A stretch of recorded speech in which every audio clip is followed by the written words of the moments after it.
સુરત શહેરના કાપોદ્રા પોલીસ સ્ટેશનમાં નોંધાયેલા હત્યા કેસમાં વોન્ટેડ આરોપીની સુરત ક્રાઇમ બ્રાન્ચે ધરપકડ કરી છે।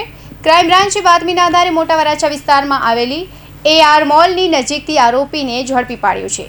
આ અંગે ડીસીપીએ જણાવ્યું હતું કે આરોપીના ગેરેજમાં કામ કરતા નીતેશ બેઠાની બહેનને ગેરેજની સામે શાકભાજીની લારી ચલાવતા ધનંજય ચૌધરી ભગાડીને લઈ ગયાના ખોટા વહેમના આધારે આરોપીએ કાવતરું રચ્યું હતું।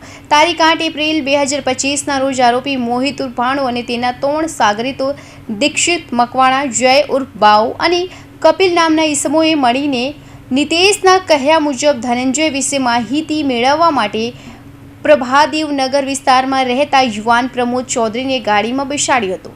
તેને આવવારું જગ્યાએ લઈ ગયા હતા અને માર મારવામાં આવ્યો હતો। વધુમાં ચારેય આરોપીઓ દ્વારા પ્રમોદને એટલો બધો માર મારવામાં આવ્યો હતો કે તેનું ઘટના સ્થળે જ મોત નીપજ્યું હતું। હત્યા કર્યા બાદ લાશ છુપાવવા અને કોઈ પુરાવા ન મળે તે હેતુથી ચારેય આરોપીઓએ ભેગા મળીને લાશને પીપોદરા હાઈવે પર આવેલી નહેરના પાણીમાં ફેંકી દીધી હતી।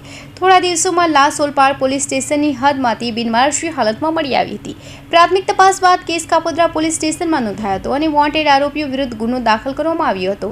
હત્યા બાદ આરોપી મોહિત સુરતમાંથી નાસી જઈ સૌરાષ્ટ્રમાં છુપાયો હતો। તાજેતરમાં સુરત શહેરમાં તેની હાજરી અંગે બાતમી મળતા ક્રાઇમ બ્રાન્ચ મોટા વરાછા વિસ્તારમાંથી આરોપી મોહિતને ઝડપી પાડ્યો હતો। Bureau report, Hind TV news, Surat.